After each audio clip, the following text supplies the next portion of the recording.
Since childhood this man has possessed the power of instant death, whomever he wishes dead. These instantly anything that harbors killing intent toward him, no matter what it is, can be wiped out in a second. Against a mighty flying dragon it only takes a single thought to send it to its grave. Not only can he kill whatever he targets on the spot, but he can even delay the onset of death once he marks a target. Even a petite and cute cat-eared girl has nothing but a dead end awaiting her. I'm here. I know. Go get the new one yourself. I'm going to get some coffee. It all started when the protagonist's class was on a school trip. While passing through a tunnel, the entire bus and its passengers were suddenly transported to another world. A girl slowly entered the bus and introduced herself as the sage's granddaughter, named Xian. When a teacher nearby interrupted her, Xian casually blew the teacher's head off. She simply despises it when people interrupt or make noise while she is speaking, so she expects everyone to refrain from useless actions and listen closely. She claims she has no intention of harming them, but if she is provoked, then death is the only possible outcome. After all, her combat power is a staggering 530. With a flick of her wrist, the driver was also instantly eliminated. Witnessing this ruthless display of power, the students were paralyzed with fear. Shinen explained that to everyone here. This is another world, one that is ruled by the sages. Because of occasional casualties, they require new blood to join their ranks. Thus, they were summoned to become sage candidates and bestowed with a unique system, the Battle Master Giftle. Those who receive the system will see a status screen manifest before them, displaying their personal attributes and stats. This system grants abilities known in this world as gifts. The brighter a person glows, the more powerful their ability is. She tells everyone to use this system to strive to become a sage within a month. The heroine wonders why she isn't glowing and doesn't have a status screen. Shion explains that those who are incompatible with the system will be unable to obtain any gift, and those who fail to gain abilities or become sages will eventually be reduced to livestock for mana extraction, spending the rest of their lives confined in dark, narrow boxes. The novice mission begins in 1 hour. I hope you all survive, and don't all get wiped out immediately. Just then a mission description appears on the status screens. Initial mission: escape from the Dragon Plains to the northern town. Note the primary monsters are dragons with an average level of 1000. Saying this, the red-haired guy says that they have no choice but to complete this mission. He was assigned the general class by the system, which grants him leadership skills to command a crowd toward a common goal. He asks everyone to disclose their gifts, so he can develop a strategy effectively. The heroine panics. Besides her, those who didn't receive the system includes Taimai in front of her, the blonde Komkunen, and the fast-asleep protagonist. Everyone else begins to leave. It seems they are intentionally abandoning the four of theme. Saying this, the heroine tries to wake the sleeping protagonist, but unexpectedly Taimei and Kunkun are stopped by the red-haired guy as they try to exit. Now that they've been endowed with gifts, they consider themselves superior beings. Even at level 1, they possess power that ordinary people can't match. If you bring those muggles along, they'll only get in the way. They might as well stay on the bus as bait and sacrifice themselves for the group. This was one of the strategies they had conspired on. While the others were still dazed, the class rep signaled the short-haired girl with a nod. It turns out her ability boosts a person's charm. In other words, it's an aggro buff, but the four of them were completely unaware. Little did they know the four infused with charm were the perfect decoys to lure the dragons, allowing the rest to reach the city safely in the meantime. Suddenly, a massive silhouette appeared in the sky, followed by an absurd and terrifying roar, striking pure terror into everyone's hearts. With a violent tremor, the wyvern's tail pierced through the bus, skewering Taimai instantly before Kunkun was also run through. Newly awakened protagonist was a bit dazed, leaving the heroine speechless. With all that commotion, he only just woke up. Watching the dragon tear the bus apart, he thought it was just a giant lizard. He then picked up a microphone from the floor and slammed it hard against the tail that was attacking the students. Struck, the wyvern instantly retracted its tail. The sudden counter-attack infuriated the beast. The protagonist wondered, so this is what they call a wyvern. The massive wyvern charged straight toward him.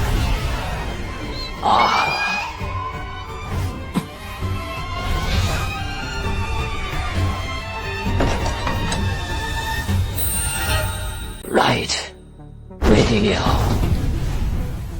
Right. Incredible. After a while, the heroine opened her eyes in disbelief, realizing she was still alive. What on earth had happened? Seeing this, the protagonist lied, claiming the wyvern had simply crashed and died. It didn't matter if she believed him.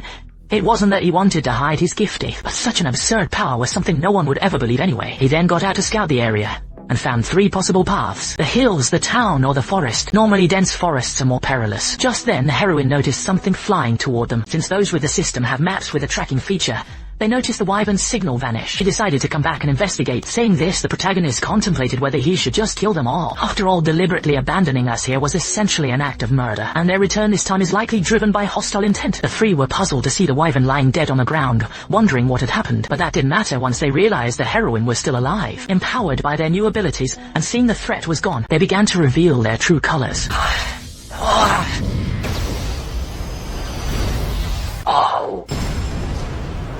Little did she know that Fireball was merely a show of power. Their goal was to enslave her and do with her as they pleased. The heroine immediately sensed the danger and instinctively shielded herself. But the protagonist thought to himself that leaving these three alive would only lead to trouble. It would be better to just kill them now.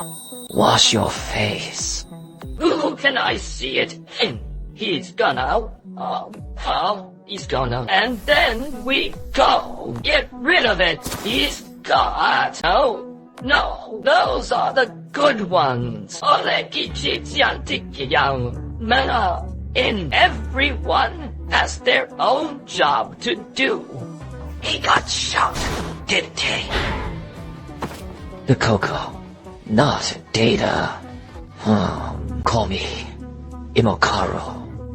The protagonist's ability can cause any target to die on the spot. The moment the intent to kill arises, the target dies instantly. Hearing this, the fat guy feigned being scared to death. He hurriedly begged the protagonist to suppress his killing intent, claiming it was too terrifying. Once he gets closer, he intends to launch a melee attack on Yogiri, but this minor movement is instantly detected beyond his instant death ability. He can also sense any killing intent directed toward him. By combining these two powers, it's possible for anyone who harbors killing intent toward me to die instantly. Hearing this, the fat guy completely loses it. How is anyone supposed to counter an ability like that? Yogiri is curious. They only recently received their gifts. How can they be so proficient already? Little did he know this wasn't the trio's first time in this world.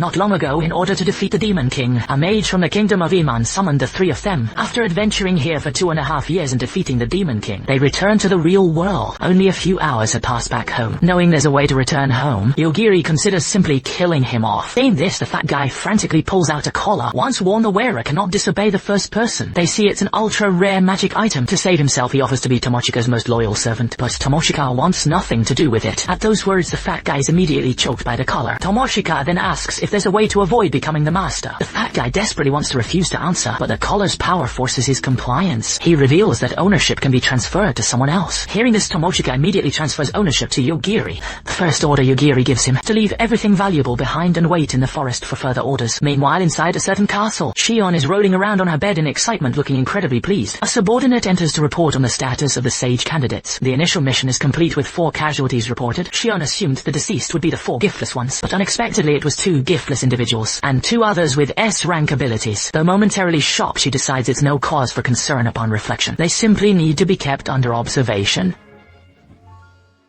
Yes, m'lady.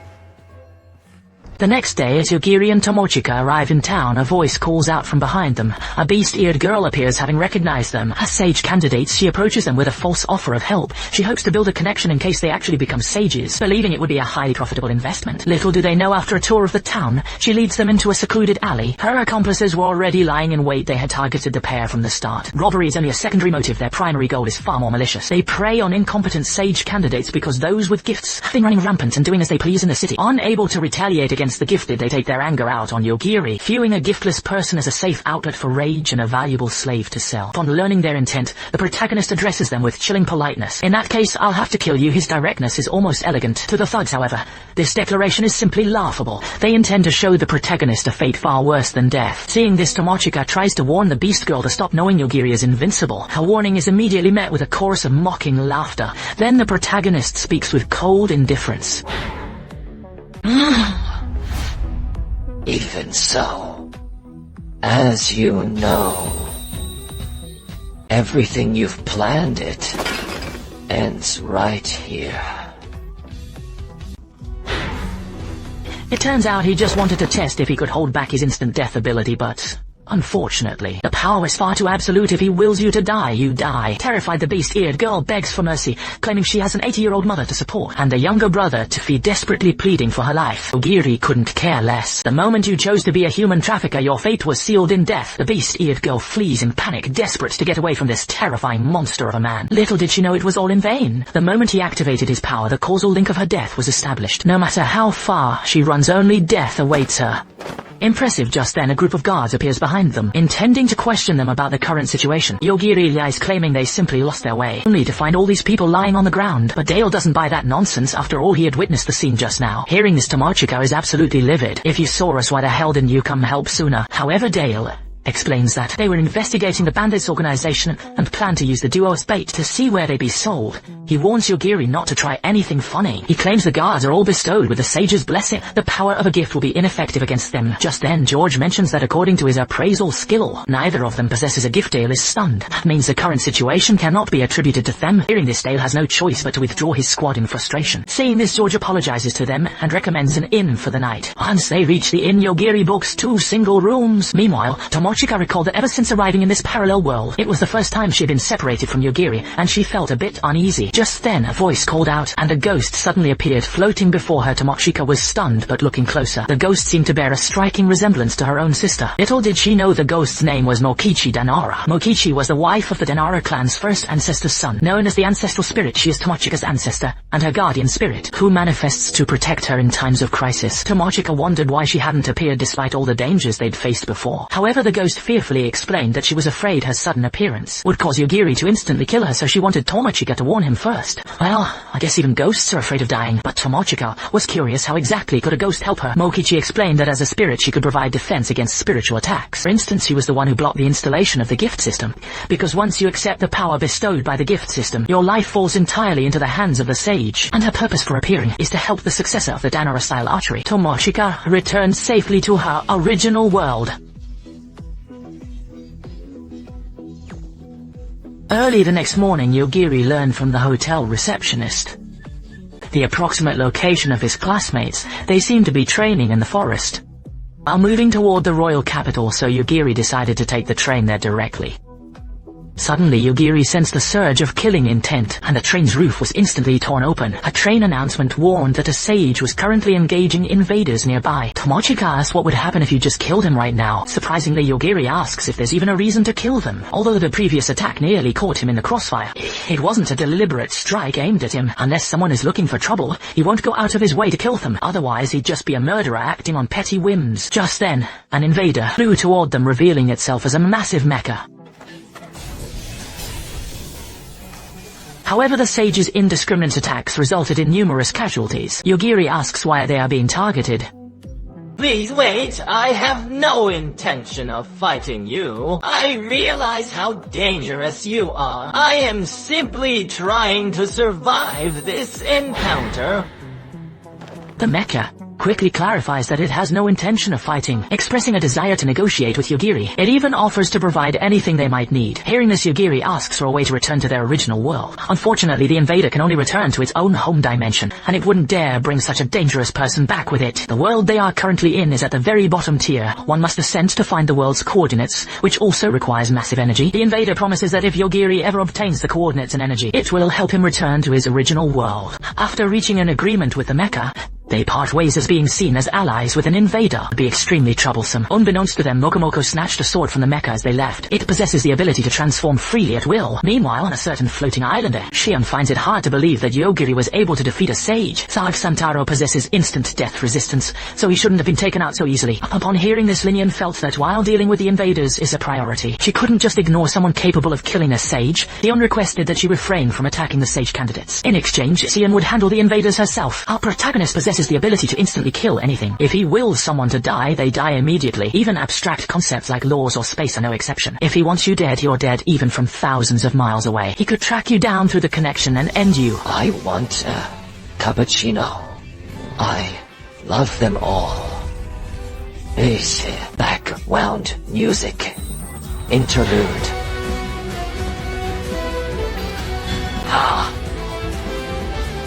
Anyway, on this day, the protagonist followed the map from the receptionist and arrived at a hotel in a city that looked surprisingly modern. Just as he was thinking of making this his base of operations, a voice suddenly rang out, "I didn't expect to see you two still alive." Tomochika was surprised to see their classmate Yuki normally. The class should still be leveling up in the primordial forest. Yuki explained that they had split up, claiming that group grinding was far too inefficient for him. The twin-tailed girl behind him seemed annoyed with Tomochika, radiating a clear sense of hostility, as Tomochika wondered why Yuki explained that these girls were his elite personal guard, handpicked from his servants, the standard set up for a typical hero's harem.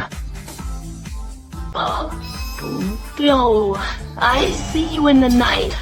Seeing Tomochika's lack of reaction, he assumed she was worried about the protagonist's feelings. He claimed he usually didn't accept other males, but if Tomochika became his woman, he'd reluctantly take the protagonist in as well. Talk about shocking level of arrogance. As for this cocky bratty, Yugiri sensed no killing intent, while Tomochika couldn't understand where Tamaki's confidence came from. Little did she know the gift Tamaki possessed was called the Dominator. It allowed him to enslave any target with a lower level than his own by sending a massive number of level 1 slaves into battle. Once those servants fought and emerged victorious, their defeated opponents would also be turned into his slaves. Furthermore, all experience points gained would be shared with him. In other words, even while he just stayed in his hotel, his level and army of servants were constantly increasing. He told Tomochika to seriously consider becoming one of his women. Tomochika was disgusted by this. Tamaki wasn't in a rush and told her she could reply whenever she changed her mind and wanted to seek him out. Meanwhile, in the distance outside the town, a dark invader was approaching. Even the sage vampire Theon found herself powerless against it. This was because any attack would instantly decay the moment it made contact. No matter how fast her regeneration was, it seemed impossible to inflict any real damage on the darkness. And wherever the darkness passed, no life was left behind. Elsewhere,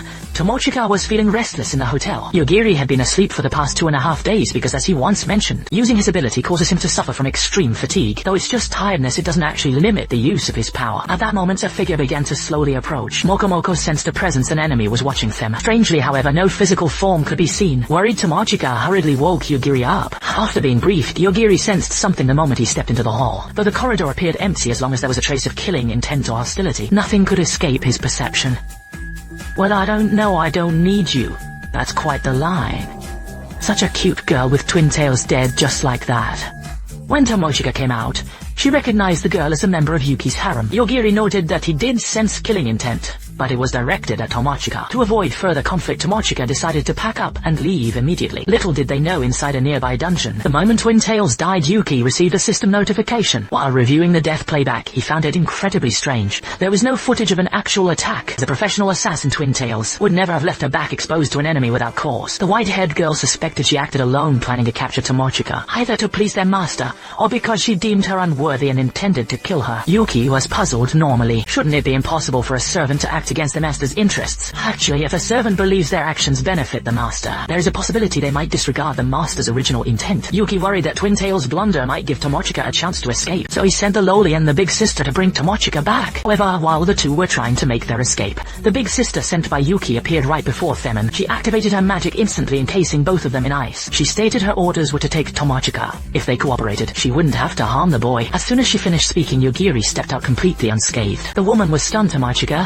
thinking the ice was fragile, touched it and nearly got frostbite. Meanwhile, Yugiri decided to experiment. He wondered if he could kill ice pillars. To his surprise, it actually worked. Come on out. Eat something and wash up.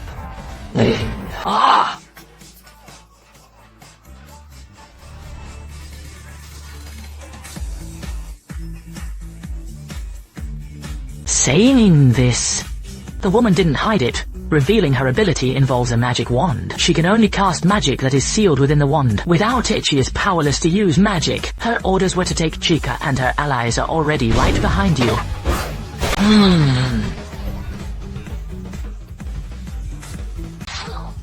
Yo.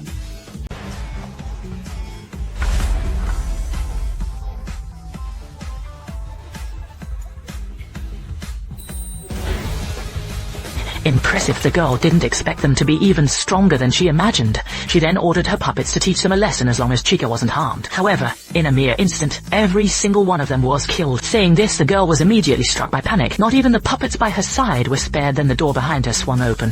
You'll see it, boy, you'll see it. I don't want to deny this. What does that mean? Meanwhile, Yushu, located some distance away, sensed his companion's death. Through his surveillance, he realized the girl had completely lost her will to fight. She had already leaked all their information. He also learned that the boy's ability seemingly allows him to kill anything just by thinking it. It seemed almost too absurd to believe, so he planned to lure them to a more vulnerable spot to observe them further. However, as Chika was walking down the path, she witnessed a skin crawling inside a dense swarming mass of cockroaches. It was a true nightmare for anyone with a phobia of swarms. Little did they know Yushu was using these cockroaches to spy on them. Yugiri could easily wipe them all out in an instant. The result would be a literal rain of dead cockroaches. Just the thought of that scene is enough to give anyone goosebumps. Yugiri noted that such a vast number of cockroaches could still kill a human despite being weak individually. If they were to swarm into someone's mouth, they could easily cause suffocation. Whoa! On the other side, Tamaki saw that they weren't using any abilities. He recklessly ordered his insects to take out the protagonist, thinking this is the fate of anyone who defies him, the Dominator. Little did he know, the moment his killing intent surfaced, the protagonist sensed it instantly. He's finished his meal, and what he gave me to drink No, can't get the corner now. For the same reason. Oh, wait. That's not right. Well, he has eaten, and he's going. 7 years.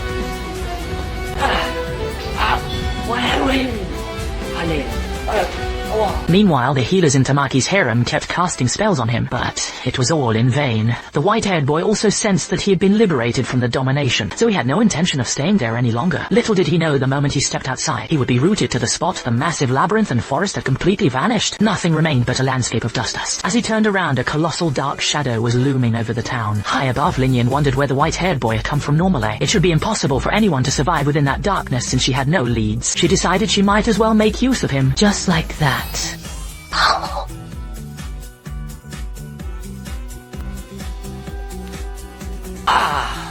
I already ate it all. Why would I lie to you?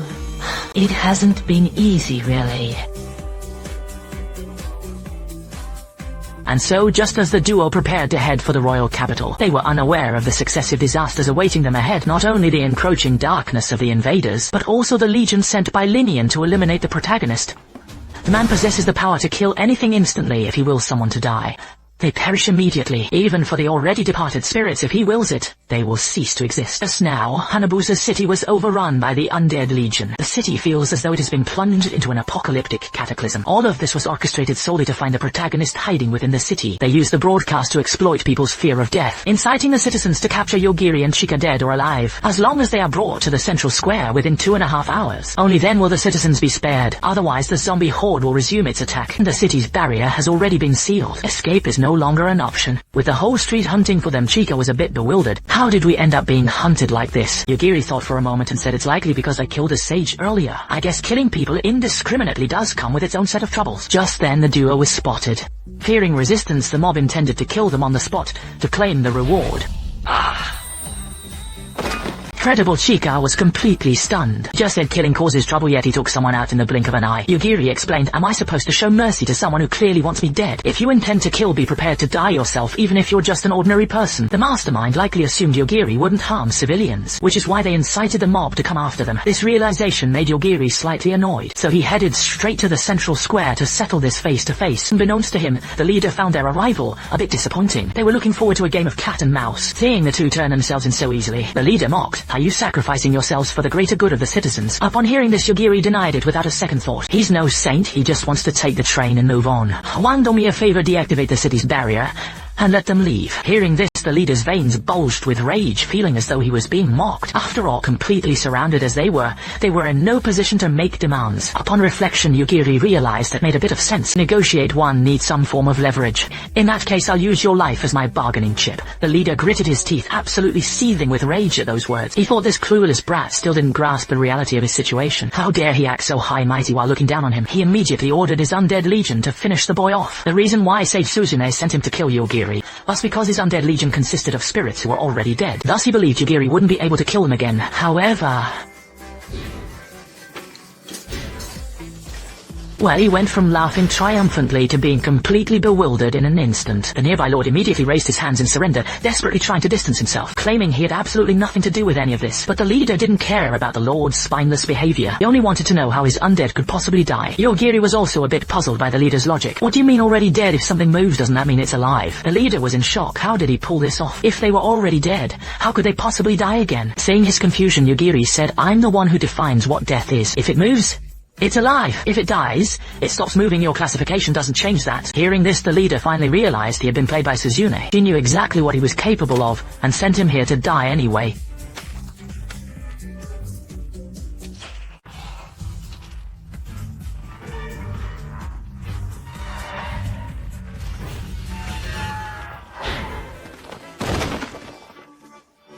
And just like that, the leader was forced offline. Seeing Yogiri approaching the city, Lord immediately confessed everything. He claimed he never had any intention of fighting from the very beginning, nor did he want the city to suffer any further destruction. This was all Sage Lane's order to have the undead legion hunt you down. Tomochika asked confused, wait, isn't the sage's name Sion? The Lord explained that both of them are sages. However, this region is under Sage Lane's rule.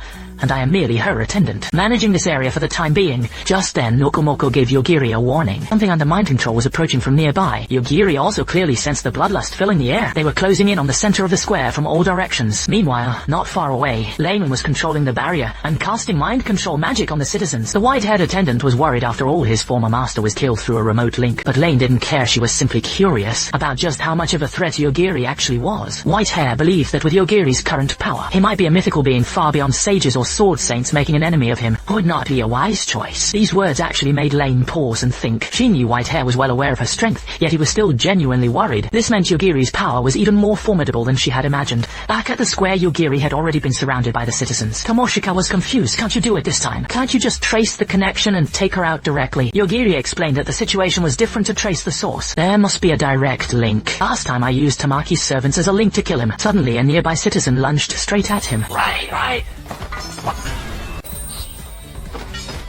He vaguely sensed that they were trying to probe his power. It had been like this since long ago. In order to test his limits, they constantly sent people to perform all sorts of tests, though he could kill everyone around him in an instant if he wished. The sight of ordinary citizens dying one after another made the local lord appear deeply distressed. Meanwhile, the invader darkness prepared to enter the city. This was all part of Suzune's plan, using indirect methods to attack him as long as no killing intent is harbored. It might not trigger his instant death ability. Furthermore, her body possesses a regeneration ability that, even if burned to ashes, allows for an instant revival. She planned to use this power to continuously create clones, launching indirect attacks against him. At that moment, he sensed a dense wave of killing intent. As darkness reached the city center, Tomochika was stunned to see everything the darkness touched crumble into sand and dust. On the other side, Suzune ordered the clones to assault the city. The moment an anomaly occurred within darkness, the clones have no memories of him and therefore harbor no malice. To him, what was happening felt like nothing more than a natural disaster. Staring at the massive invader, Tomochika doubted he could kill such an incomprehensible entity. However, she didn't realize that if he willed it, he could erase the entire universe. Wash your face.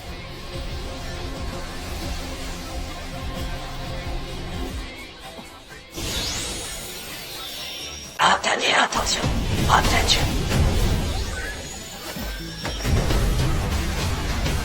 As the darkness vanished, countless red flashes suddenly filled the sky, bombarding everything using the killing intent of darkness as a cover. These indiscriminate attacks seemed to be the work of the person who was testing his abilities from the start. Against such attacks, the MC is helpless. After all, he doesn't even know what is flying in the sky, Tomoshika said, sounding somewhat incredulous. He could see a swarm of women in red descending from the sky. The MC explained that these indiscriminate attacks do not trigger his automatic counterattack. They're moving too fast. It's impossible to even catch a glimpse of them. Saying this, the Lord quickly activated his ability. As the mayor, his role allows him to overlook the entire city. He noticed that these seemingly random attacks never strike the same target twice. In other words, the next impact point can be predicted to some extent. By seizing this opportunity, they can finally identify the attacker. Within the city, he governs the mayor, is capable of limited teleportation. He then took the MC and teleported to the predicted site of the next attack.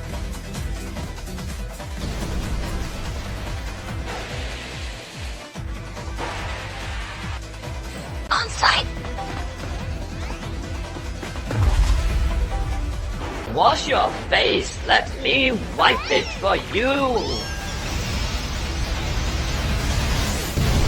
Luckily, Peng Peng had swiped a gadget from that Gundam earlier. It's usually hidden under his clothes and activated by spiritual energy. It can transform into a barrier or armor for protection. Once the true form behind the attacks was identified, all the surrounding clones were instantly killed. At the same time, Lane sensed something was wrong. She never imagined that immortal vampires could actually die. She thought only the clones made from the same template would be killed. And yet you say...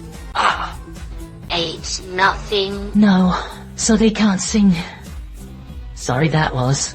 I'm a ghost impressive. Following Lane's death, a young girl, not far away, slowly opened her eyes. This was the final insurance policy she had set for herself. The girl was a clone she had created to escape the protagonist's attacker. She did not inherit any of her memories. The man possesses the instant death ability, anyone he wishes dead. Really instantly, even when facing powerful wyverns. It only takes a single thought to end them, even against a whole swarm. The result would be exactly the same. Suddenly, a golden thunder dragon appeared before them, though it looked menacing. The protagonist couldn't sense any killing intent from it.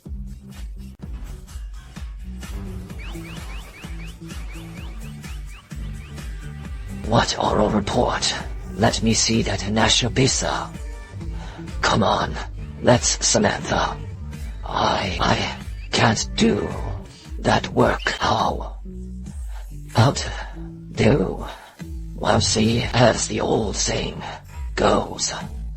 Wise man submits to fate. The dragon knew better than to resist. The Thunder Dragon realized at a glance that the protagonist was not to be trifled with. His name was Attila, and he explained he was in charge of testing whether people were qualified to meet the Sword Saint. The protagonist was a bit puzzled. What exactly is a Sword Saint? Attila was stunned. Weren't you here to see the Sword Saint? The protagonist explained they were merely passing through on their way to the royal capital. Hearing this, Attila stated that the Sword Saint was a being comparable to a sage. By passing the trials, he grants gifts to people, and Attila's job was to bring those with potential to the testing grounds. While the two weren't particularly interested in the gifts, they figured a figure like a sage might have information on how to return to their original world. Then, led by Attila, they traveled through a forest to the trial's gathering point. Here, every swordsman aimed to become the next generation of Sword Saints. Today happened to be the day for the selection of the Holy King Knights. Unbeknownst to them, their arrival rubbed everyone the wrong way. While everyone else struggled to get here, the protagonist drove up casually in a car. They were about to teach him a lesson when a voice suddenly called out from behind. The newcomer was the Sword Saint Urab, who declared that, regardless of how they arrived, anyone who reached the destination could take the trial. Seeing the large crowd, he had no intention of wasting time. For the first trial 10 minutes from now, if the number of participants isn't reduced by half, everyone will be disqualified. Uninterested, the protagonist asked if they could just leave. He didn't care at all about being disqualified. Saying this, the Sword Saint immediately added another rule. If even one person tries to flee, everyone will be disqualified. This was a blatant attempt to draw aggro toward the protagonist, making Tomochika feel that this old man was playing dirty. As soon as he finished speaking, those who were about to target the protagonist turned on each other instead. A massive brawl broke out in an instant. Seeing the chaos, some thugs decided to take out the protagonist first. Just as the protagonist was about to kill them, a knight intervened. After easily knocking them down, he claimed the Sword Saint's intent behind the slaughter was to test their true nature and whether they could show conduct worthy of a Holy King Knight. However, at that moment, the protagonist suddenly felt a surge of killing intent from behind. Tomochika tried to explain, but the blonde guy jumped to his own conclusions. He assumed the Sword Saint was punishing those who fought without honor. He had also heard that the duo was just passing through, but he still hoped they would continue with the trial. Just then, the man who had been ambushed at the start crawled over slowly, begging Tomochika to hand him the iridescent stone dangling before his eyes. Apology stone. Give it to me.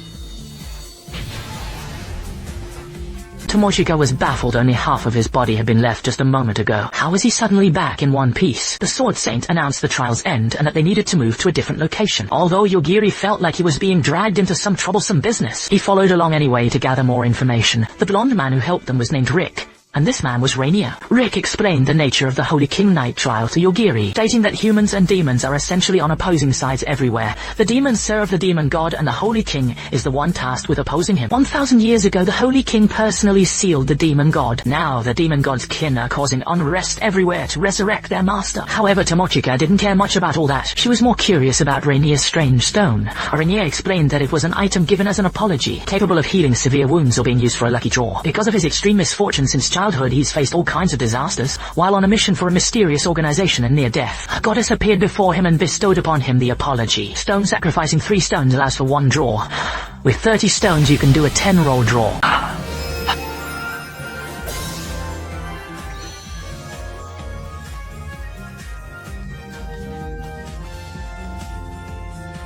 Even though he didn't pull anything good, he receives new apology stones every midnight based on how unlucky he's been. Then the group crossed the barrier to reach the next trial site, where they were greeted by a tower that reached into the clouds. It feels a bit like the Trick Tower from Hunter x Hunter. Suddenly, Mokomoko warned them to leave immediately. The area is thick with a heavy, suffocating miasma. Something terrifying lies ahead if you succumb to the miasma. Your body will suffer excruciating pain. Fortunately, Tomochika is safe under Mokomoko's protection. In the next moment, bathed in the light of the apology stone, Leinel instantly gained a resistance to the miasma. Tomochika was about to check on Yogiri's condition, only to find him looking flustered while insisting he was fine. Mokomoko was puzzled. Why had the miasma suddenly vanished? Saying this, Yogiri quickly cut them off, asking where Attila had gone. Seems he was blocked by the barrier outside. After all, only those undertaking the trial may enter here. The group then made their way inside the tower. They took the elevator to the very top of the spire. From here, they could see the source of the miasma, the land of the world's end. Countless swarms of monsters churned within, and at the center of the horde stood a black-haired man and a white-haired woman. Both were impaled by swords, suspended motionlessly in midair. Little did they know those two were the Holy King and the Demon God. The Sword Saint's true duty was merely to monitor this place. If the seal were ever broken, the world would meet its end. Suddenly, a girl leapt forward, confidently declaring that everything would be fixed if she just defeated them all. With a bold shout, she unleashed a massive burst of magic. She believed it would be over, but the closer her fireball got, the more its speed slowed, for time flows at a crawl within the barrier. It might take hundreds of years for that attack to even reach the Demon God. And so the selection for the Holy King Knights officially begins. Everyone must reach the ground floor from the top of the tower within 24 hours. You must collect 100 points inside the tower, so jumping off the tower's exterior will result in disqualification. Additionally, several special trial participants have been added to the mix. Well.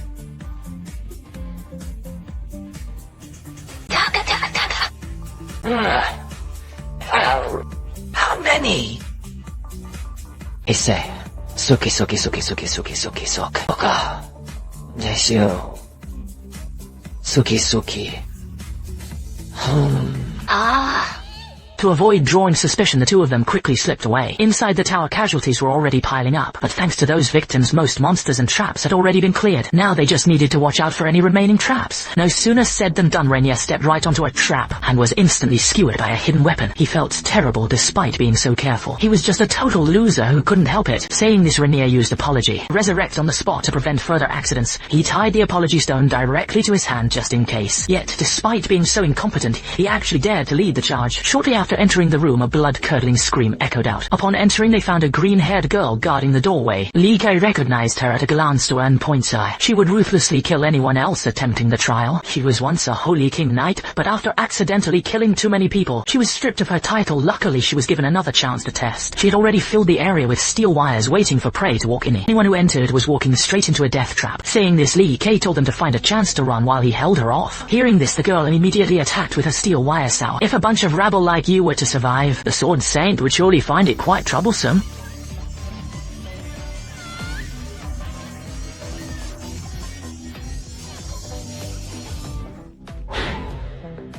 Hardly 2 seconds after Chika praised him, the guy was gone. Yogiri also noticed Rainier's severed arm lying nearby. He thought tying the apology stone to his hand would make it foolproof, but he didn't expect his arm to be the first thing cut off. Saying this, a weakened Rainier pleaded, asking Chika to place the stone in his remaining hand. After his resurrection, the group arrived at the 98th floor. This floor is a safe zone where everyone can choose to rest. Yogiri suggested they part ways from here. The journey ahead might force them to kill one another. Hearing this, Rick understood the situation, recognizing the trial's cruelty and Yogiri's overwhelming power, so he decided to move on ahead and split from the group. Rainier planned to rest until midnight to replenish his apology stones. However, as luck would have it, there was only one room left. Chika, worried Yogiri might lose control, quickly reminded him that Mokomoko was still right there watching. But Chika was overthinking. Yogiri just changed clothes and fell fast asleep. Meanwhile, on Rainier's end, after dying 15 times, he finally triggered the midnight apology stone replenishment. An email notification popped up: 20th anniversary server launch celebration. Limited event, guaranteed ore in the gacha pool, along with 100 bonus apology stones. He thought he had hit the jackpot, but never expected his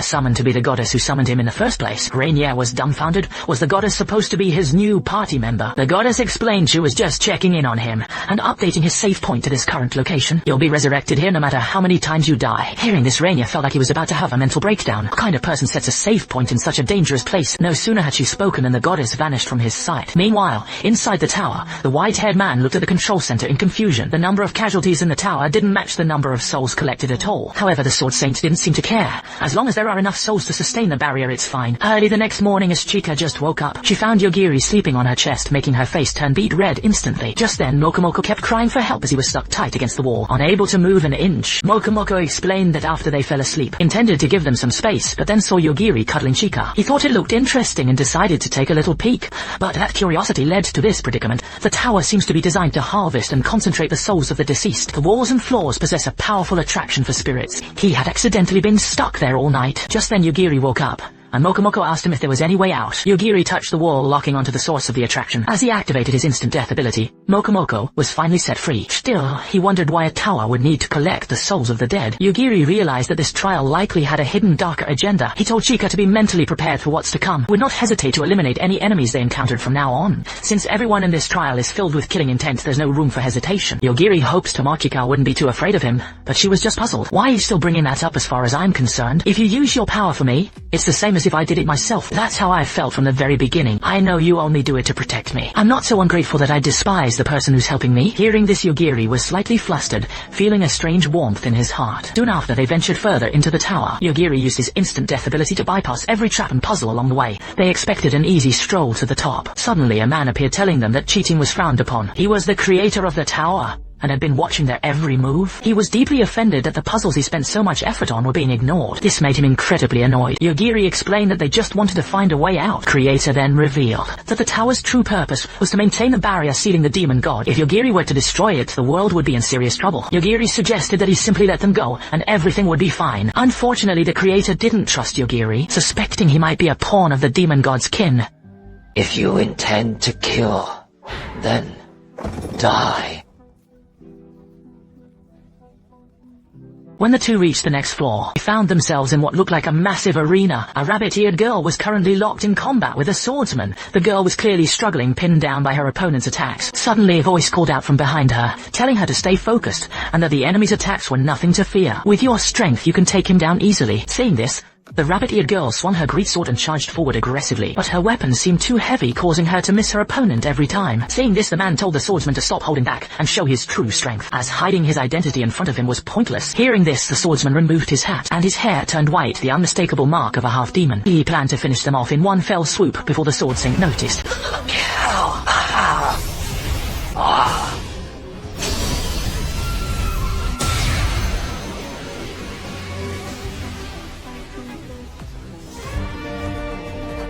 Little did they know the rabbit-eared girl was actually more skilled in hand-to-hand combat than with a great sword. Without the weapon holding her back, her movements became even faster. Realizing this fight could go on forever, Yogiri asked if they could just let them pass first. Tomochika was left speechless. Can't you see they're in a life-and-death struggle? The cannon fodder didn't know what to make of it, but he thought the timing was perfect. He could take the points from these two and give them to his disciples. Yogiri remarked that fighting them was useless, as their combined score was only 6 points. But the cannon fodder didn't care, including Yogiri's group. They could form a 3-3 match if they won head let them go. But if they lost, the half-demon and Tomochika would have to stay. However, Yogiri wouldn't be so lucky, or so the man thought. You can see my face. Do you understand what that means? A single thought. Way home. That guy told them he was there. The woman never expected that. After just one glance at Yogiri, she would instantly fall to her knees. Her eyes could see the fate of all things in existence, however. Where Yogiri's fate should have been, there was only absolute chaos, as if the end of all things was walking the world in human form. Hey, whoa. Oh, my wife is dead just like that. As Yogiri prepares to leave, the white-haired half-demon behind him calls out. His name is Dozio, and he's searching for his missing sister. He heard a companion was captured and taken to this tower, so he snuck in here. Having witnessed Yogiri's power, he hopes for help in finding her, even if it means making an enemy of the Sword Saint. Yogiri doesn't care, he's already taken out the creators of the tower anyway, so they're pretty much enemies already. However, he dislikes people using his power as a safety net. If it's just a matter of accompanying him, he doesn't mind. Shortly after the group heads back out, they return to the main hall just as the trial comes to an end. A total of 17 participants have passed the trial. Just as they are about to be declared Holy King Knights, a group of lolis rushes over reporting that the tower has stopped responding. Both the first and second barriers are becoming unstable. The predicted time for the demon god's kin to break through has changed. As soon as the words are spoken, a massive tremor shakes the tower. Amidst an overwhelming miasma, a six-winged fallen angel appears. Seeing this, the Sword Saint immediately orders everyone to prepare for battle. This is the duty of a Holy King Knight. If they don't defeat him, humanity will perish. The seraph named Organ declares, "Tell me how to break the barrier and I will spare your lives. Otherwise, I don't mind killing every last one of you." One man, confident in his assassination skills, charges forward instantly, only to be incapacitated by a mere wave of the angel's hand. Even the girl who bombarded the demon god earlier follows suit and attacks. Without the barrier's restriction, she can finally unleash her full power. That's what you think, then let's go, shall we? The girl was utterly dumbfounded. She never expected her proud explosion magic to be blocked so easily. A boy named Root suddenly appeared, stating that if he were hit by that magic, he might actually get a slight burn. Feeling humiliated, the girl flew into a rage. She intended to teach the little boy a lesson. To her surprise, he blocked her attack with just a single finger. Before she knew it, the very arm she used to attack him had become his snackle. In that moment, she finally realized the staggering gap in their power. Saying this, Rick immediately launched an attacker. He would hold off the enemy while telling Rainier to keep back and stay safe. Terrified, Rainier agreed. However, perhaps due to his status as a total loser, he was blessed by Lady Luck. The system notification triggered once more. A guaranteed Ogasha appeared without hesitation. Rainier gambled all his apology stones, hoping for an item that could turn the tide of battle. But, looking at the light emanating before him, he had a sinking feeling in his gut. Just as he feared, he had summoned the goddess once again.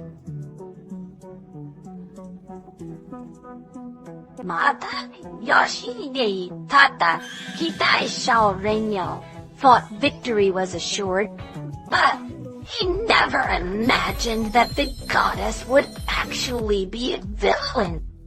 And by cleaning up the goddess meant the complete annihilation of all humanity. Hearing this, Rainier was left in utter shock. Meanwhile, the protagonist slipped away while they were busy fighting. Upon entering the tower, Theodosia sensed her companion's presence in the basement. The stairs were protected by a spatial barrier creating an endless loop. No matter how far they walked, they couldn't reach the end. Tomochika asked if he could just kill the barrier directly. However, Yogiri advises against it. A barrier of this caliber suggests an important facility lies ahead, or it might have been erected by Theodosia's companions. Just then, a thunderous crash erupted. The barrier before them was suddenly shattered by an unknown force before. They could wonder what happened. A shadow streaked past them in an instant. Yogiri didn't sense anything particular. Tomochika thought she saw a monster covered in blades flying away. Just then, Theodosia sensed the presence of her kin behind the door. Upon opening it, she stood there frozen in shock. Her kin were all sealed inside massive jars. They had been drained into mummified husks to power the tower's barrier. Theodosia was consumed by rage at the sight of the bodies, yet felt a shameful sense of relief that her sister wasn't among them. Though the thought filled her with guilt, she swore she would avenge them. After destroying the containers, Theodosia decided to head back outside, raised to never let a grudge go unpunished. She was determined to kill the Sword Saint with her own hands. Meanwhile, outside the tower, facing a dire situation, the Sword Saint bequeathed his title to Rick. Should he fall, Rick would automatically become the next Sword Sinner.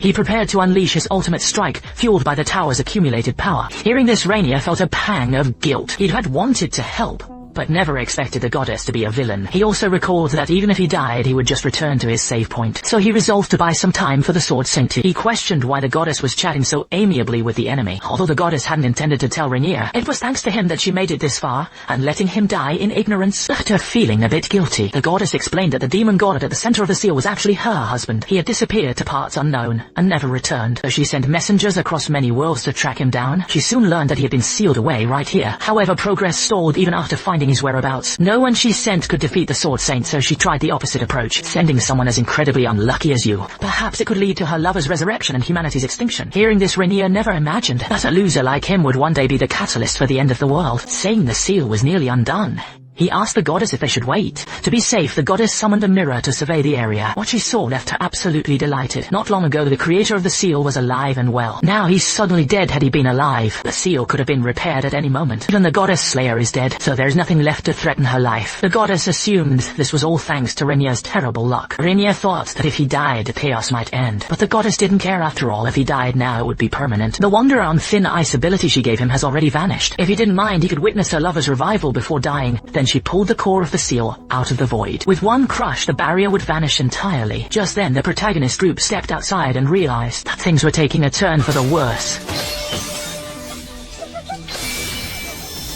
No, I can't even. This is too much. It's too much. I never expected the demon god to just die like that. It all happened because the miasma invaded the protagonist's body, triggering an instinctive counterattack that instantly killed the demon god. It's a bit awkward, but then suddenly, Theodosia took advantage of the Sword Saint's momentary shock, and lunged forward to take him out. By the time he realized what was happening, his head had already been severed. If she had missed this chance, killing him again would have been near impossible. However, before the goddess could even process the demon god's death, she was impaled by an invader covered in blades. This was the same entity Chika saw breaking the spatial barrier in the basement. After draining the goddess's energy, it fled the scene. Saying this, the boy rushed over to try and heal her wounds. However, the death of his beloved drove him into an abyss of despair. The demon god thrives on living sacrifices. If he sacrifices all of humanity, the demon god might just be resurrected. Seeing the danger, the Holy King immediately deployed a barrier, protecting them as they were surrounded by countless enemies. Even if they tried to escape, the enemy wouldn't let them go easily. So the protagonist told Chika and Theodosia to hold on to him, claiming it was the best way to keep them safe. Oh, right.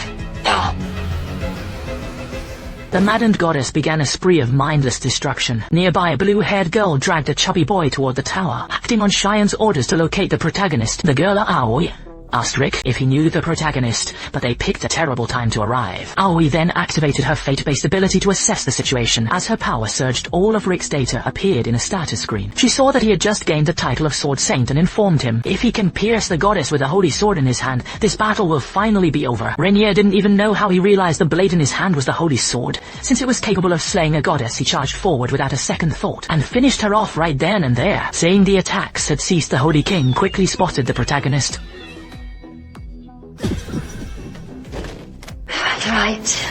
Right. Wait. Alright, 17. No, man. We can't figure out. I love everything.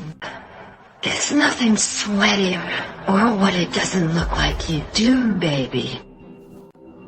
As the thick smoke cleared, Tomochika noticed the chubby classmate whom Yogiri had previously left behind in the forest. Terrified of dying, the boy quickly claimed he had been forcibly dragged here by Aoi. Yogiri looked at Aoi, who was vomiting incessantly and looking quite miserable. Aoi hurriedly insisted she was in perfectly good health, lying that she only brought the boy along because she heard he was Yogiri's classmate. With her mission complete, she didn't linger. Her priority was to escape immediately. And so out of all those who entered the trial, only the few present managed to survive. Rainier asked who the girl standing next to the protagonist was. She may have inherited the title of Sword Saint, but why did she kill the previous one? Thaya replied that she was simply seeking vengeance for her fallen kin. Yogiri told him to go down to the basement and see for himself just what kind of horrific and inhumane atrocities the people there endured. If you still intend to avenge the Sword Saint, then we will be enemies. Rainier replied with a hint of embarrassment. You have no power at all. You're simply no match for me. Seeing this, the Holy King immediately stepped in to stop Rainier, telling him you can't win. He is the man who can slaughter even a demon god, and even all of the demon god's kin perished by his hand. Caught in the act, Yogiri stated he had no intention of interfering with this world's affairs. It's just that he happened to kill the guy by accident. Hearing this, Rick was utterly dumbfounded. To so easily slay the demon god who had brought the world to the brink of extinction. Just what kind of person could achieve such a feat? With the matter settled, the group began making their way toward the royal capital for various reasons. Rick gave 2 necklaces to Yogiri, telling him to use them if he encountered any trouble after bidding them farewell. The group set off once more on their journey to the capital, while Hanakawa was left abandoned where he stood. Unfortunately, he was soon targeted by the boy who had survived. Meanwhile, on a floating island, Cheyenne received word that Aoi had gone missing. Realizing that the mission to eliminate Yogiri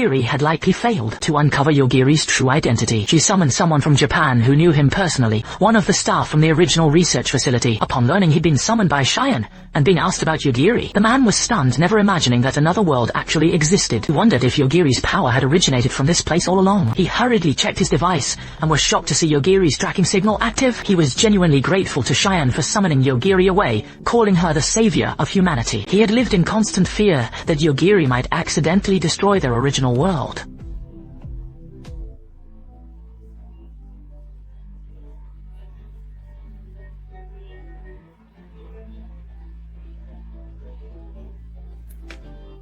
Let's get a room, yeah. She needs a nap, no. Oh, I see him right there. You can do it. It is nothing more than that. Since childhood, this man has possessed the power to kill anything in an instant. Anyone who harbors even a sliver of killing intent toward him will drop dead on the spot without a single warning. Despite his overwhelming power, he spent his childhood confined to a basement as a research subject. The caretakers assigned to him rarely survived more than a month, but meeting Asaka finally showed him what it meant to have family. However, one day while she was out shopping during her time off, he was kidnapped by a hostile organization seeking to find the boy's weakness, hoping to either kill or seal him away. Upon hearing the news, Yogiri set out to rescue her, and anyone who tried to block his path died instantly on the spot. It didn't matter whether he could see them or not. The mere intent to stop him was enough for their life to be snuffed out. Even watching him can be a fatal mistake.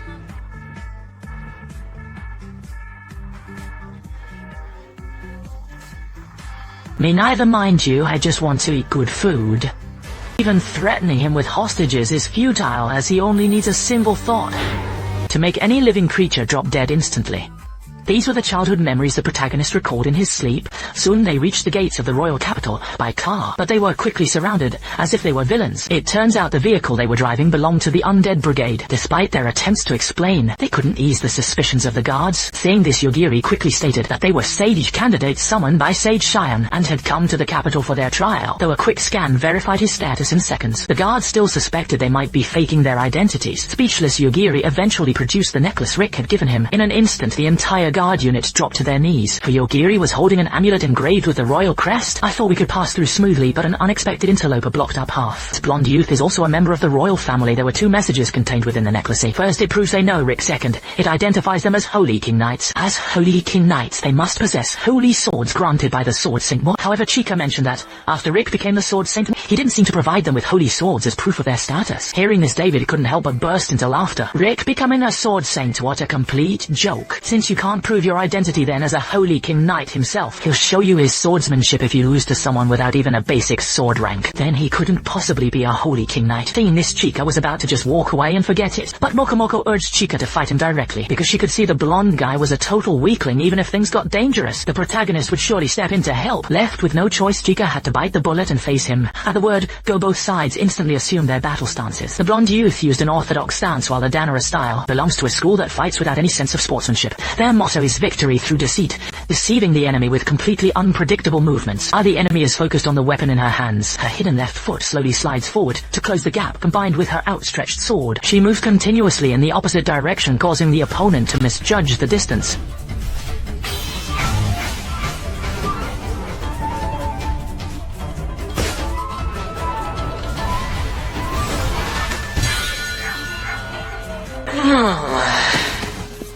After this series of feints in the eyes of the enemy, Chika seemed to teleport behind him, using ground shrinkage to deliver a lethal strike, and just like that, the two successfully entered the royal capital. Rainier acted as their guide. Although their win was a bit of a cheap shot, he had to accept that he was fairly defeated. However, Chika was a bit puzzled why, with their heavily armed people everywhere in the royal capital, Rainier explained they were explorers, warriors who challenged the demon realm. It's because the demon god is sealed beneath this capital, and his kin are constantly looking for an opportunity to break out. Chika was confused. Hadn't the demon god already been killed in the canyon? However, Rainier didn't know much about that. After all, the Holy King Knights would know more about such matters than him. Saying this, Yogiri said that this was far enough and they would take it from here on their own. After all, it was inconvenient to discuss their plans with him around. They were bound to run into classmates in the capital, so they needed a cover story for how they escaped the sightseeing bus. Though that wasn't really a priority. Yogiri asked Chika if she intended to forgive those people. Since abandoning them, there was essentially an act of murder. The two soon arrived at the castle in the center of the capital. This was the gathering spot, and just then the king appeared. He had been informed by the sage that they had arrived as candidates. As he was about to announce the second mission, a mushroom-haired student interrupted him. He felt the king was being far too arrogant and condescending. They were summoned here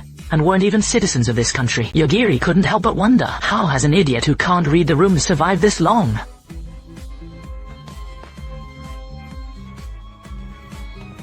To the moon, huh? Yeah.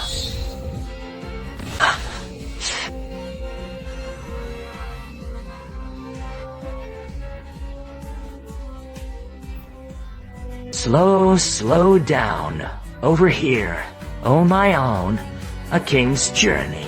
I don't know.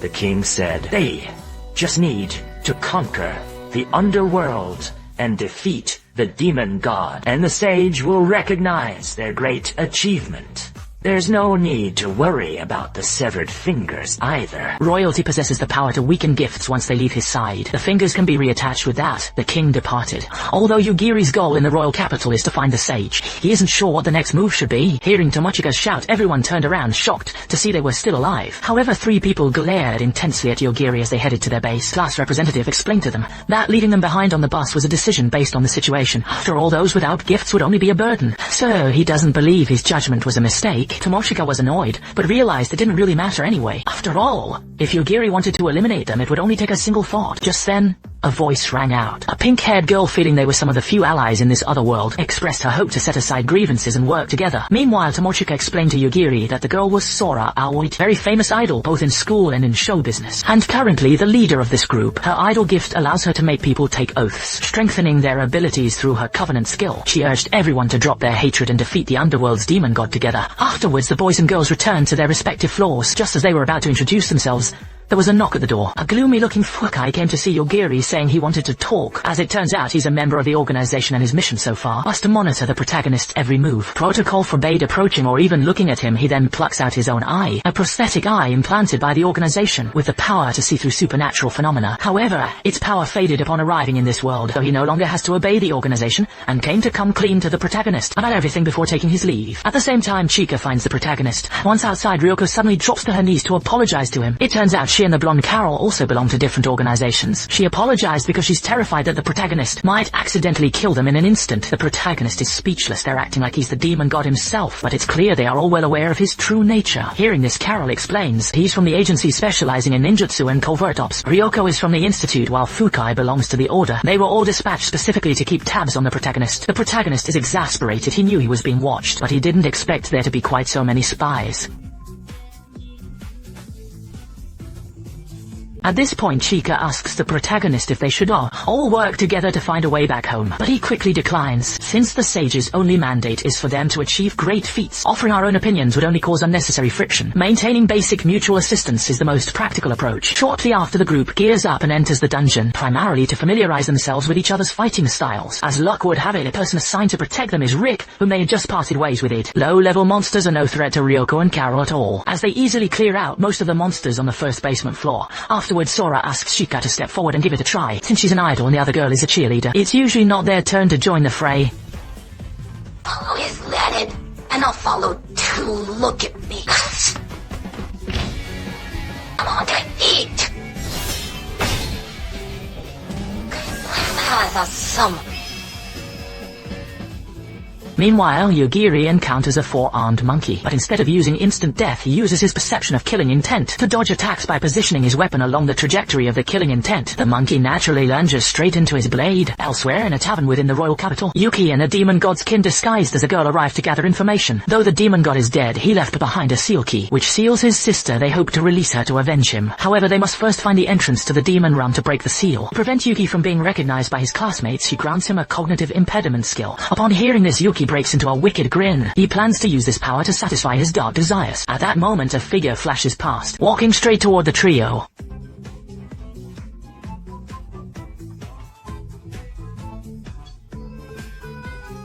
Little did they know that this time, he has returned for revenge against those who abandoned him on the bus.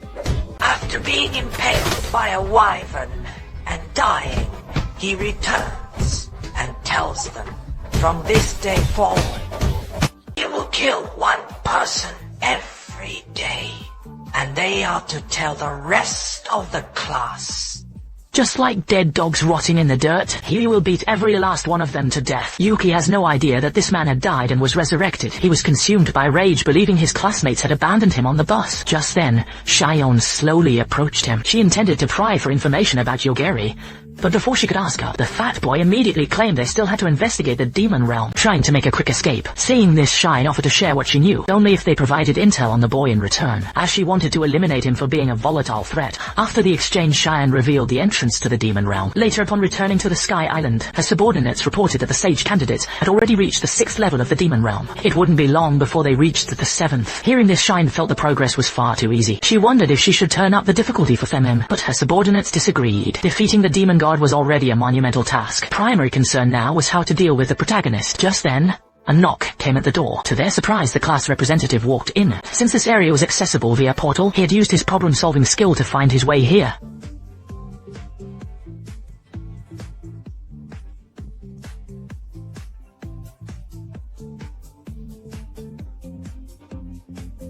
Everything right?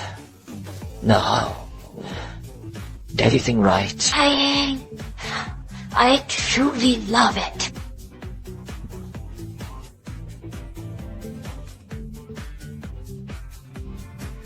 The man could never have imagined that taking on a simple assassination mission would lead him to encounter such a terrifying monster. Any creature that harbors kill intent toward him drops dead on the spot. Even a mythical beast as powerful as Fenrir cannot withstand a single word from him. Even if the alluring queen of the Ming capital is summoned, the boy remains completely unfazed.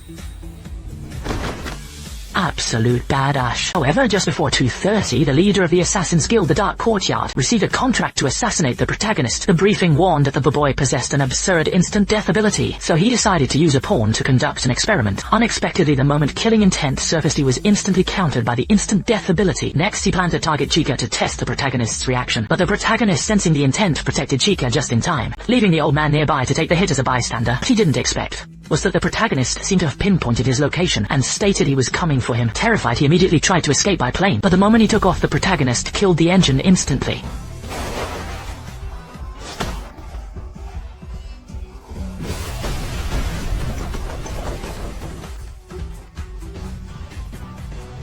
You probably don't have many left either. Faced with the protagonist's question, he broke into a cold sweat. He had hoped to stall for time to find an opening to kill the boy, but he never expected his spirit vessel to be captured so easily. Even more unbelievable was that what Mokomoko held in her hand was the elf princess, the pinnacle of her race, yet she was caught like a commoner. And even the elf king had met a brutal end. Seeing this, the leader immediately summoned the divine beast Fenrir to attack her. Even as a divine beast, he couldn't withstand the protagonist's love. Refusing to yield, he then summoned the queen of the underworld, a queen possessing power equal to that of a demon god, capable of granting a peaceful death to all things on earth. But despite her lingering charm, the protagonist showed no mercy in crushing her.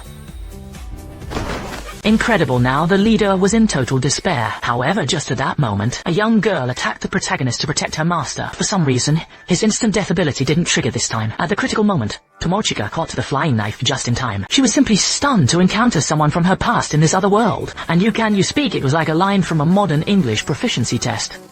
Little did she know the girl before her was actually a robot, though it remained a mystery why the people here had even built it. To save his own skin, the leader confessed everything, but unfortunately for him, the protagonist had no intention of letting him go, because with the leader's skill, he could recreate objects from their original world as long as he remained alive. He could churn out as many robot replicas as he wanted, therefore the only possible end for him was death. Back at the hotel, the protagonist explained to Tomochika that the girl was a childhood friend of his named Mokichi, but the one lying on the bed was just a robot modeled after her. It seemed it was built specifically to take his life, but if possible I'd prefer if she could just rest in peace forever. Hearing this, Tomochika felt a wave of profound sadness, but noticing the heavy mood, he asked, "Wait, did you think she was actually dead? By now she's probably lying in bed back home, eating potato chips." Tomochika was speechless. He had just said rest in peace with such a gloomy expression. In fact, he was referring to the robot in front of them. If there were a robot that looked exactly like you, being used by others without your knowledge in some unknown place, wouldn't that be incredibly annoying? Still, Tomochika felt relieved that the real person was alive if she were dead, and still being exploited like this, it would be truly unbearable. The next day arrived in a flash, and Sora Aoi had some unfortunate news to share with everyone. In just a single night, 8 of their classmates had already been killed by Ayaka,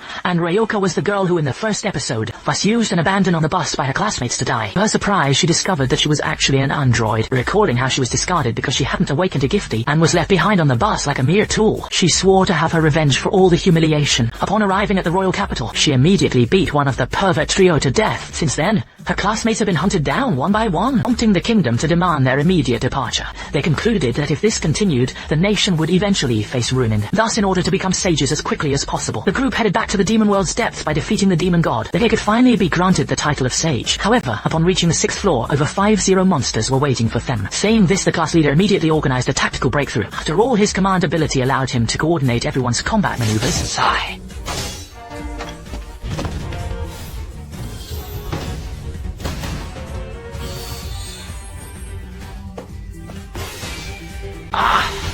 Meanwhile, in the deepest reaches of the demon world, Fati and the demon god's kin found Mana, the demon god's sister. Have grim news, Lord Demon God passed away not long ago. Hearing this, Mana gave a faint smile. Though she adored her brother to the point of obsession, she wasn't so delusional as to believe he was truly immortal.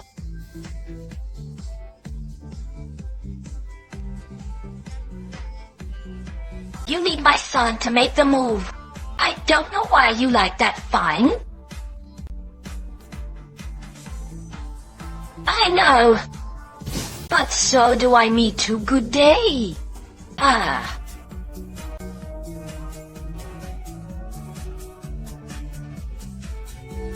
Saying this, Fatty panicked and pleaded for the kin's life, fearing that if the kin died, he would be next. Seeing his reaction, Mana stated that if he wanted to save the kin's life, place the key into the sealing stone. If the seal is broken, I'll spare his life. Meanwhile, the students set up camp within the dungeon, building a base while the protagonist slacks off nearby to play games. But he suddenly notices David the blonde wandering about like a walking corpse. He thought David was just drunk, but seeing him walk toward the cliff's edge, he immediately knew something was wrong. In the nick of time, he tackled him to the ground. But, with a violent tremor, the rocks at the edge of the cliff shattered instantly.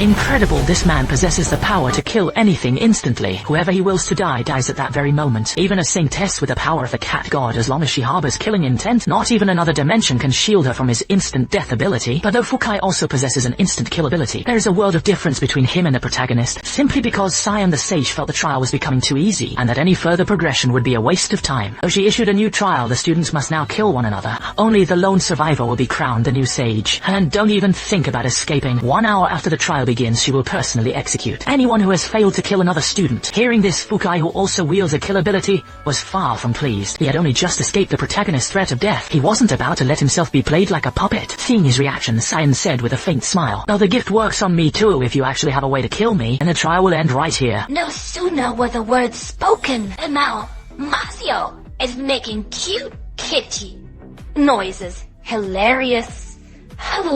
Meanwhile, the protagonist was suddenly plummeting from a great height. Following fight will surely turn them into a pancake, and so... What a brilliant move, truly a genius.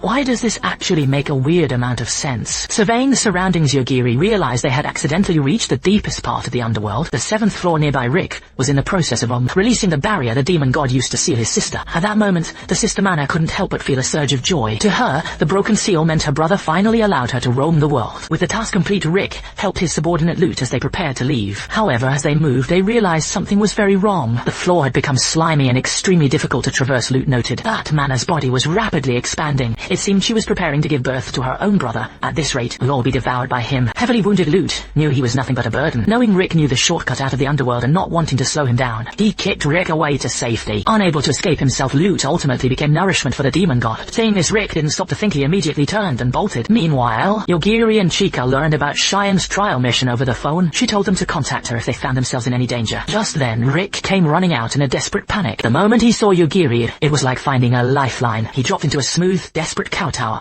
After all, Yogiri had once said that he'd kill him if they met again, but now he had no choice but to beg for help. For some reason, the monstrosity behind him wouldn't stop giving chase. With a mere thought, Yogiri instantly killed the creature. Immediately after, he ordered Rick to lead them back to the 6th floor. Hearing this, the chubby boy happily agreed. After all, with the protagonist around, his safety was guaranteed. Not far away, the other students have entered a battle royale. The blonde boy with the written prophecy gift can not only foresee the future, but upon learning he was about to be riddled with holes, he can even alter the text of the prophecy to prevent it from happening. Before he could be shot, someone entered from the opposite door, and a fight broke out. The intruder turned out to be Hayashizaki. Seeing her, the blonde boy immediately fled to the metal doors between the 6th and 7th floors. When he tried to open them, the doors were unresponsive. Just as he was about to leave, the doors opened automatically. Then his prophecy warned him that the protagonist and the chubby boy would appear from the other side. "I call you all the time, but it doesn't get me far. What can I search to start? What can I learn about what I can say? Boku wa ima doko ni imasu ka?" Training.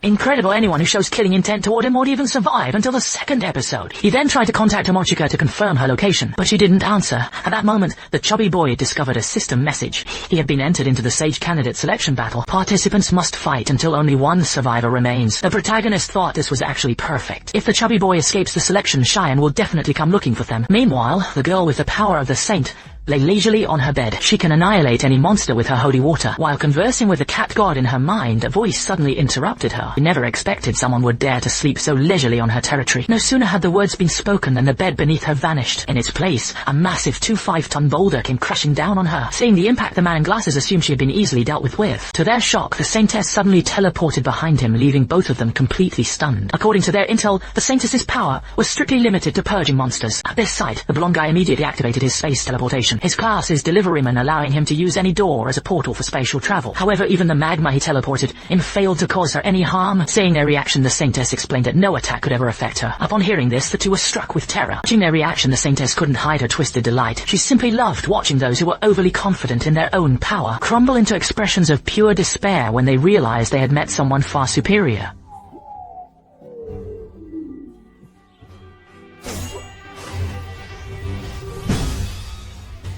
That's what I'm afraid of. Little did she know this all started a few days before she came to this world. On her way home from school, she happened upon two cats fighting. Ridiculously enough, the two cats were actually using superpowers to brawl. By a stroke of terrible luck, she was caught in the crossfire and killed by a cat's beam. However, they resurrected her shortly after, and as a gesture of apology, they granted her the ability to communicate with the cat god and borrow its power. Although her current power seemed capable of killing even a sage, she were to kill them just like that. She would no longer be able to enjoy such an entertaining game.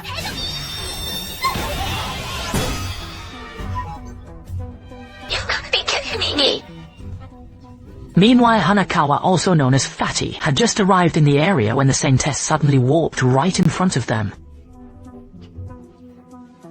That is too bow.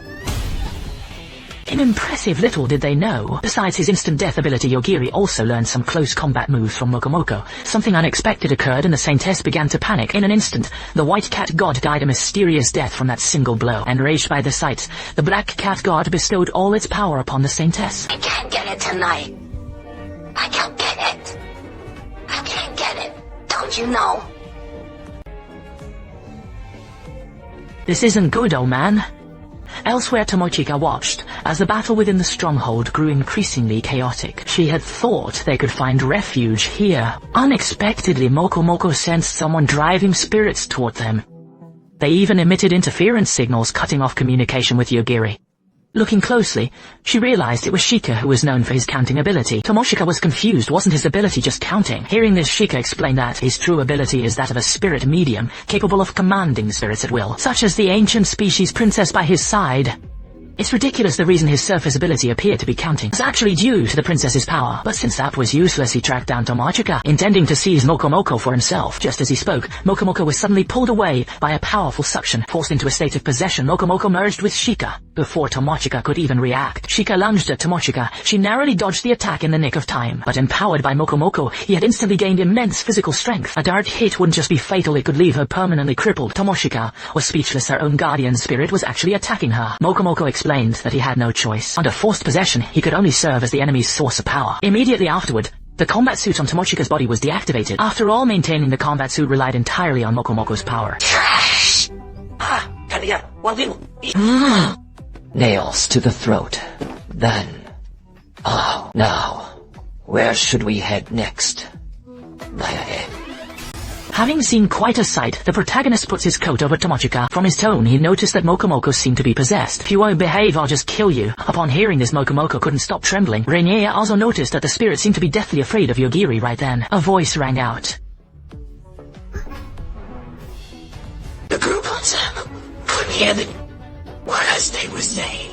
Bosco, stay. Oh, alright. Oh! Seeing his friend D before his eyes was saddening, but he brought it upon himself. Hearing this, Rainier was displeased. As the heroine, shouldn't you show more sympathy? Like accusing him of being too cruel. He was a classmate, shouldn't his life have been spared? Tomochika was left speechless by this. She wasn't a saint, she simply wondered why Rainier was there. Seeing this, Yogiri explained the whole situation to Tomochika. Since Rainier was included in the selection, they could use him to exit the battle zone. They'd lure Cyan out to kill him, but told Rainier not to worry. If you die, I'll avenge you. Meanwhile, the girl fighting Hayato was losing ground. No matter what weapon she summoned, she couldn't defeat him. When she wouldn't survive anyway, she decided to take him down with her. Elsewhere, the protagonist and Tomochika arrived at the battle zone. At the end of the path, Ryoko and Carol suddenly appeared before them. They had been waiting for Yogiri, believing that if they could just reunite with him, everything would somehow turn out alright. Just as they were asking him what his next move was, a dense, overwhelming surge of killing intent erupted from the distance. Oh!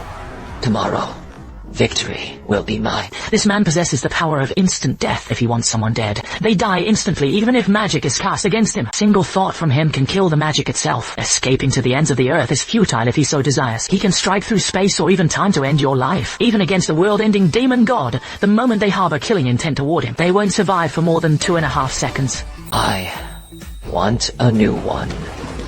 Hey.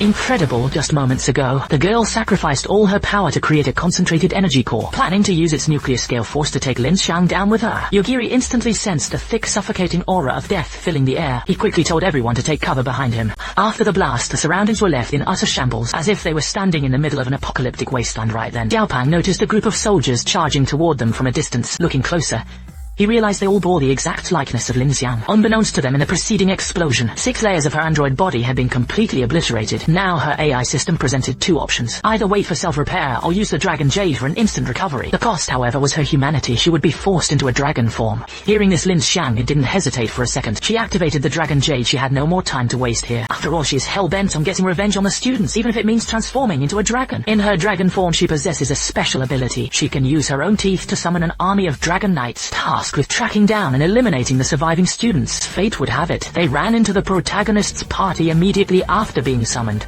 Yeah? You got 9? Seeing this, Lin Xiang was completely dumbfounded.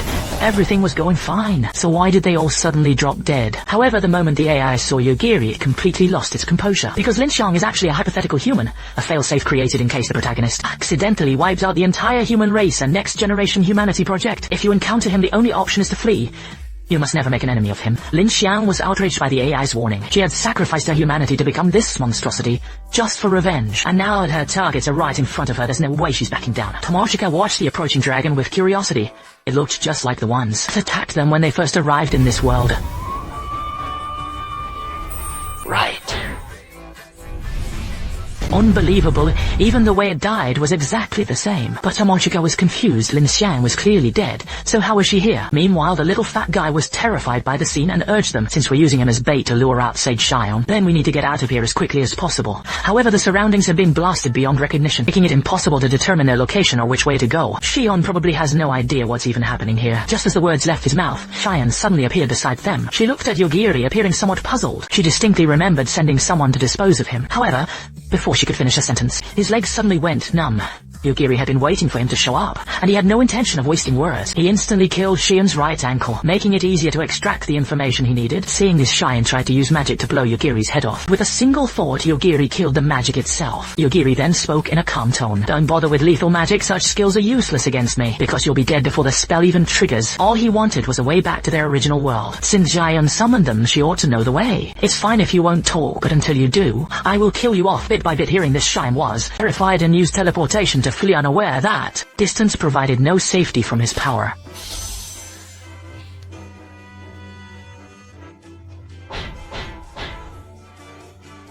Shall we proceed with my second plan?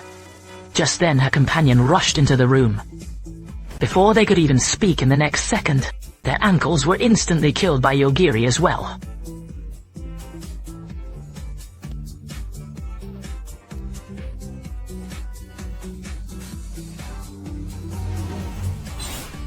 Fine. Seeing Shion crawl back, Yogiri stated that the attacks would stop if she provided the intel. By now she realized that no matter where she hid, could strike at any time, even through indirect means. Since someone had successfully returned home before, there must be a way to leave this world. Shion explained that the previous returnee could go back, only because they maintained a link to their original world. However, that link has been severed for the rest of them. If such a connection to the original world still existed, they wouldn't be able to manifest their full power here. Currently, the only way back is to amass enough energy, return to the original world using the coordinates, and the Philosopher's Stone serves as the energy source to activate them. But she needs at least a few more to have enough power for the return. Every sage carries a Philosopher's Stone within them. The 2 sages killed by the protagonist also possess them. However, if the protagonist is the one who deals the killing blow, the stones inside their bodies lose their power as well. Simply because the stone is the source of the sage's immortality. Saying that Shion had finished explaining everything, the protagonist spared her and let the boy lead the way out of this place. Shion hadn't expected the protagonist to actually keep his promise and spare her, so she planned to go back and save her lover. But unexpectedly, as she took flight, a strange liquid rose from the ground and attacked her. Shion dealt with it easily, and though she was curious about what was happening, saving her lover was the priority. But in the next second she was stunned. Her flash ability had actually failed. The system suddenly prompted a transfer mass limit error. Then she found her feet tightly ensnared by the liquid at that very moment. The surroundings shifted, and Mana suddenly appeared. For this place was a world created from his own body. He came to check, after sensing his immune system was unusually active, never expecting to run into a little fly claiming to be a sage. In that moment, Shine realized the man before her was the demon god of the underworld. Though she previously felt the trial was a bit too easy for the students, I hadn't expected the demon god to be this powerful. She tried to flash away. However, transfer failed by system, Nani. And where am I supposed to go? Hunt.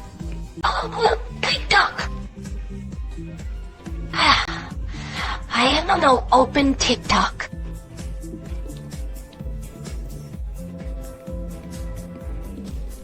Meanwhile, Rainier led the protagonist back to the surface via a shortcut. They found the old man ahead, reveling in the resurrection of the demon god Mana. By then, the ground was already submerged under the demon god's fluid. Come on, my dear. The fluid shattered the capital's barrier and continued to pour out. It looked as if it were about to swallow the entire world.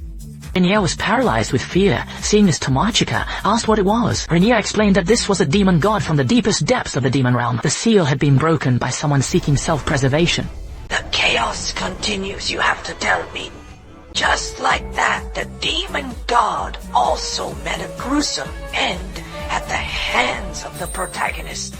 However, since the entire capital was covered in fluid, there seemed to be no way for them to escape. Rainier claimed he had a plan, and led them to the rooftop. Found a glider there, but it was limited to only 5 passengers. Saying this, their companion said he had his own way out and told the others to take the glider first. Hey, look, that thing over there, it looks exactly like it.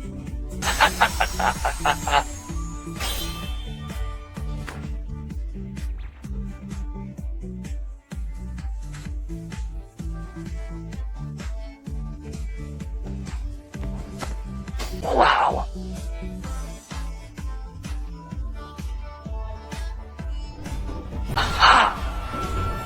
The group successfully made it to the outskirts of the city. After a brief discussion, Ryoko and Carol decided to travel with the protagonist. Just then, a carriage pulled up beside them. Need a ride? Hop on and take a seat. We have plenty of room. Let me try again. Turn on the navigation. You know how the song goes, it's time to head out. And then, can you speak English? And so the group set off on their journey once again. Season 1 of Instant Death has come to an end. How can you keep bullying me like this?